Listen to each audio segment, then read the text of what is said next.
Hey everybody, welcome back to Once Upon a Realm.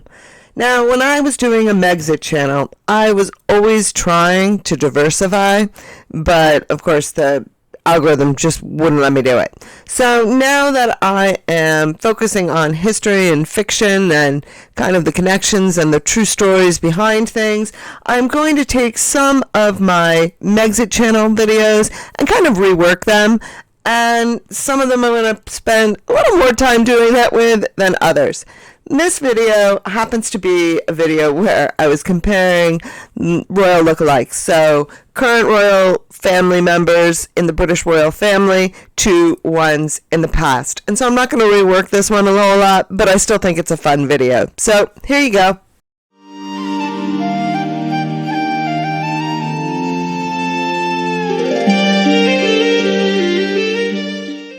So one of the things that I loved about studying history was that I could start, at a point in either history, or start with a person, or start with an event, and then kind of go off on, what other tangent. And I can sit there and kind of study and learn. And it's a very self-guided way that I study when I look at something. And that's kind of why I end up often down rabbit holes, because I'll just kind of follow a trail without necessarily knowing where I'm going in the end. And it's just more the journey to get there that kind of guides, what I consider interesting or what path I follow. So I wanted to kind of create a way of doing that, like a series of sorts that could kind of trace that. Now, when I talk about history, I could sit here and tell you names and dates and events and things like that. That's not what I like to do, though.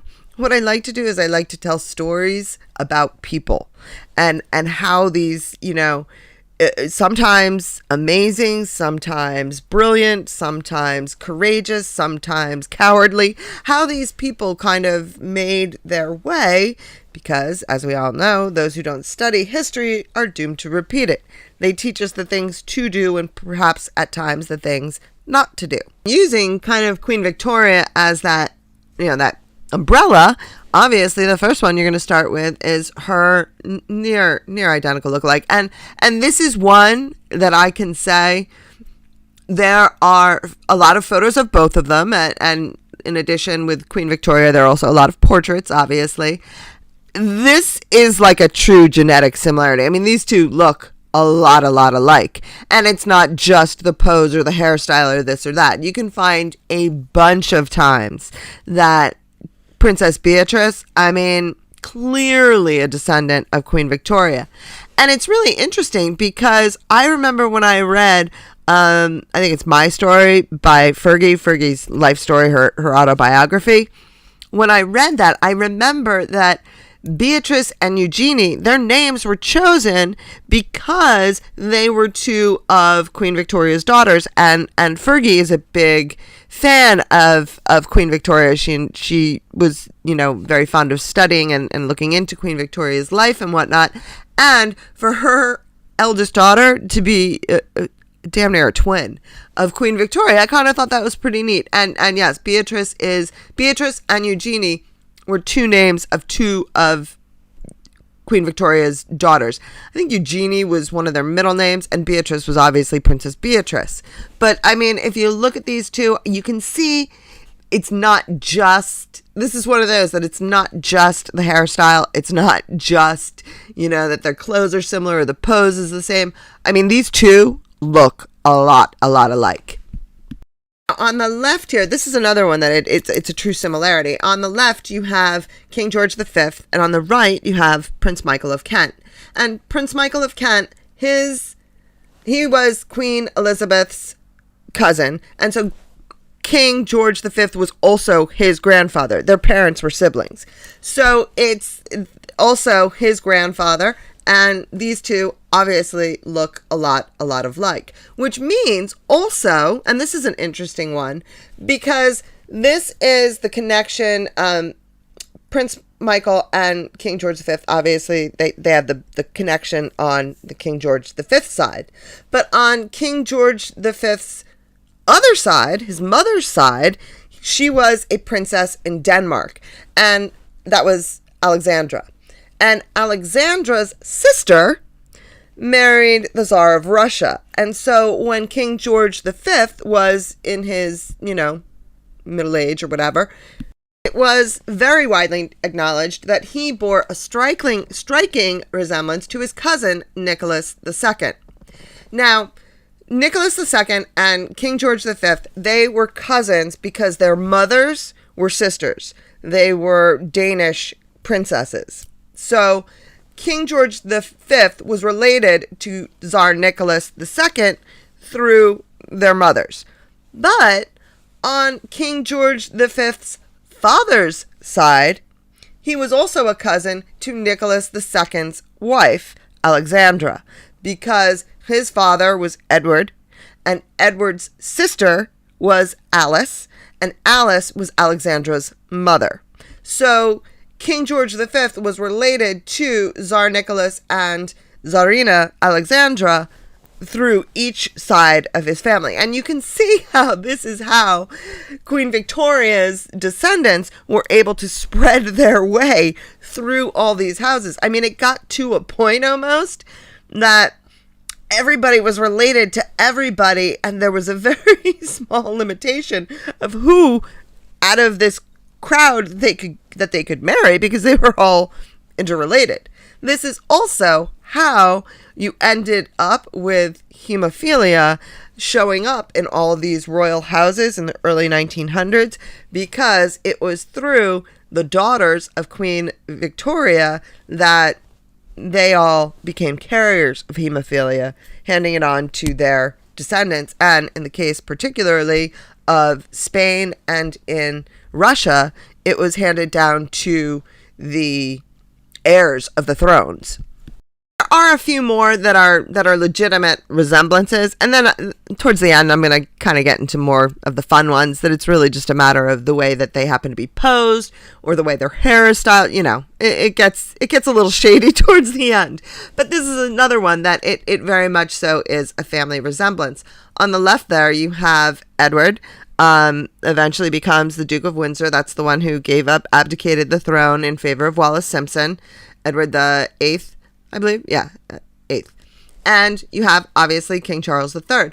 And the two, so Edward was Queen Elizabeth's father's brother. So that's where the resemblance comes in. Obviously a clear resemblance, because this is his great-uncle? Great-uncle. It's interesting because then there is also his great-uncle on his father's side, King Charles's, that is. King Charles's great-uncle on his father's side, which was Lord Mountbatten. And that is how eventually Mountbatten became a name, getting into the Mountbatten Windsor. And that's because that's kind of the name that Prince Philip kind of adopted, because they had to come up with a last name for him that could become something that could be a part of the royal lineage and blah, blah, blah. And that's why descendants who aren't of the throne, who become, for example, when, Harry and William were kids, they were known as, Henry Wales, because their father was the Prince of Wales. And then the children of William and Catherine became, George Cambridge, because he was the Duke of Cambridge. But the ones that aren't in the direct line, they take the name Mountbatten Windsor, which is why we call, for example, Archie and Lily Mountbatten Windsor. Resemblance between the Duke of Windsor and King Charles, it's something that, like I said, this is one that transcends, pose and hairstyle and clothing type. This is something that is a true resemblance, because you can see it over many years and in many different examples, because it is a true resemblance. Same thing with Prince Michael of Kent looking like his grandfather, and also Tsar Nicholas and King George V, very much so. There was a true resemblance. It wasn't just a convenient picture. This one that I actually thought was quite interesting. On the left, that is Queen Mary of Teck, and she was King George V's wife. So again, this is Queen Elizabeth's grandmother. I never realized that they bore a very striking resemblance. It's funny because when I was a kid, I always felt that Queen Elizabeth looked just like her mother, the Queen Mother. But when you see it, when you actually look at their faces, and that was a case of, they had the same hairstyle, they had the same, wore the same type of clothing, very similar dress sense. But, as I've gotten older and I can kind of look at it a little bit differently, I do see that Queen Elizabeth didn't necessarily look like her mother, but seeing this, my goodness, she looked very much like her grandmother. And as I said, this was King George V's wife. This is a case where you can see it in their features. You can see, their eyes are very similar. Their nose is very similar. Their mouth, their chin, the shape of their face. It's more than just the fact that they're both wearing tiaras. That's not the only reason that you see the resemblance. The resemblance is truly in the bone structure, and I didn't expect this. So I kind of saw that. I was like, oh, she does. It was one of those kind of moments. One is kind of the last one that I see that I feel is a true resemblance. So on the left there, you have King George VI, which is Queen Elizabeth's father. And on the right, obviously, you have the Duke of Edinburgh, Edward the Duke of Edinburgh. That is, Prince Edward, the Queen's son. But you can see, again, it's their foreheads, it's their fit, like even the shape of their skull, it's very similar in that it transcends, their jawlines are identical, it transcends just, having similar hair or whatever. They definitely do. And of course and why wouldn't they? I mean, that's his grandfather, and he just happens to look a lot like his grandfather, which is interesting because I would not say the same about King Charles. I mean, King Charles clearly takes after his uncle as opposed to after his grandfather, which, obviously, because then that means he takes from, the next generation up or whatever. The rest of these, you're going to get into kind of a little bit more questionable territory as to whether or not it's actually a true resemblance, but they're fun. We're going to get into some that are a little less reliable. This is obviously on the right, that is Princess Anne's daughter, Zara. And on the left is King George V. So that would be the great-grandfather of Princess Anne. That is King George V's sister. I don't remember which one.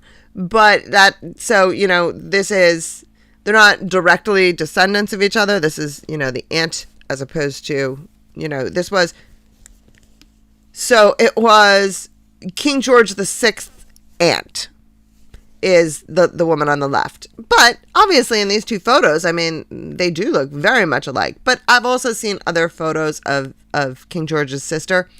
This is a pretty fanciful, I mean, their jawlines aren't the same. This is just really, they took two very similar pictures. But look, their eyes aren't the same. Their jawlines aren't the same. I mean, you may be able to say that their noses are very similar and their lips, but that's pretty much about it. And lips, that's highly dependent. It's not like a bone structure. It's highly dependent on, whether or not they're smiling. So in this case, I would say that this is pretty fanciful, but it's fun.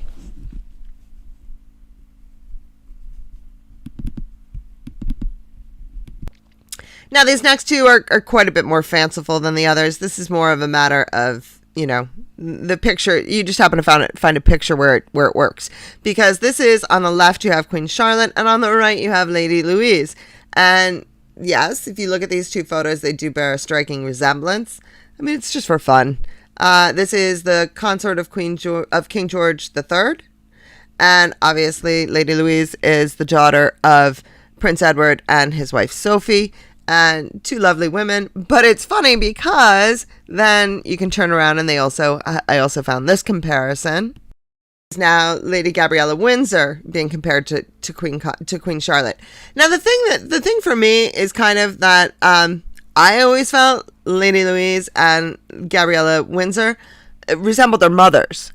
So Gabriella resembles her mother, Princess Michael of Kent, and Lady Louise resembles Sophie, Duchess of Edinburgh. So to me, I never really saw them as resembling each other because they were too busy resembling their mothers, which are the unrelated ones. So obviously for them to both be linked to Charlotte, I mean, it's a little fanciful, but it's fun. This is another one that I think is a bit fanciful. It's just, they happen to have similar expressions. But on the left is actually the Queen Mother, Elizabeth Bowles-Lyon. And on the right, obviously, we have the beautiful Princess Charlotte. I don't know that I would say I kind of see Queen Elizabeth in Charlotte more so than the Queen Mother. But obviously, these are two beautiful pictures of two lovely little girls. And yeah, there's clearly a resemblance. I mean, they're clearly related. But I don't know that I would say that I thought Princess Charlotte took after the Queen Mother. I would say she takes more after her grandmother, if anything, and her own mother. I mean, I think that there's a lot of Middleton in George, Charlotte, and Louis, and nothing wrong with that. I mean, beautiful family, absolutely gorgeous. Kids come from beautiful families. Now, here on the left, you have Princess Margaret, and on the right, which was obviously the Queen's sister, I believe Lady Armstrong Jones, she is Princess Margaret's great-granddaughter, I believe. I think great-granddaughter, right? So, yeah, obviously a descendant, but, this is a bit fanciful. They found two photos where they kind of have this little fur stole around their necks or whatever. But both are beautiful. Actually, I do think that their mouths are very similar. Other than that, I think it's a bit of a stretch, but, I mean, I can definitely see why they would say it. I mean, there's a resemblance. I wouldn't say that these two are lookalikes necessarily, though. Interesting. I don't really even know who either of these people are. Freddie Windsor? I don't know how he relates, but they're saying that his great-grandfather is similar, and that was one of the Fredericks, somewhere along the way. Prince of Wales. I don't really know who he is. I'm sorry, but again, I mean, they do look an awful lot alike if you look at this photo. And I think that I've seen other ones where they do truly bear a resemblance, but I'm not very familiar with either of them, so I don't know who they are. But I mean, you can't deny it's there. The looks are there. And finally, this one, and I mean, obviously, it's absolutely just because we don't even know whether or not the one on the left really does look like. That is Edward the First, which was, if you ever saw Braveheart, Edward de Longshanks. That's the one that united Wales and Britain and Scotland. And obviously, when you got the beard on William, he looks an awful lot like this particular portrait of Edward the First, but there are an awful lot of portraits of Edward the First that you would not say the same. And the descendants back, I mean, you're talking, 400 years? Pretty sure there's not that strong of a resemblance, but this one was absolutely just for fun. Like I said, especially since we don't even know if that's actually what Edward looked like. I don't even know that portrait can't be from anywhere near his time, because it was a portrait that is clearly done much later in terms of the technique and the it's a great portrait of someone. Whether or not it is any resemblance to Edward the First, your guess is as good as mine. But yes, obviously the way they look in this current picture, I'm surprised they didn't flip the direction of one of the things, like do a mirror image of it so that they were facing in the same direction. Clearly, yes, there's a strong resemblance. Clearly, that is just coincidence. It's kind of interesting because, except for the treatment of the Scots, Edward the First was actually a very good king and a very well-liked king. But it's funny that I always think of him negatively, because I always think of the way he treated the Scots. I mean, you can't watch Braveheart and come out thinking Edward the First is a good guy. But as a king, he actually was a very well-loved king. So it's interesting, though, that they're trying to put William with, a king that most people, after having, grown up with Braveheart, would not consider a very nice person or whatever.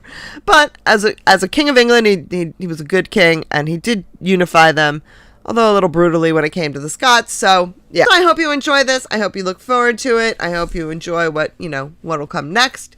Thank you very much for listening. I look forward to hearing your thoughts down in the comments. Hope you have a great day filled with love, laughter, and of course, dancing.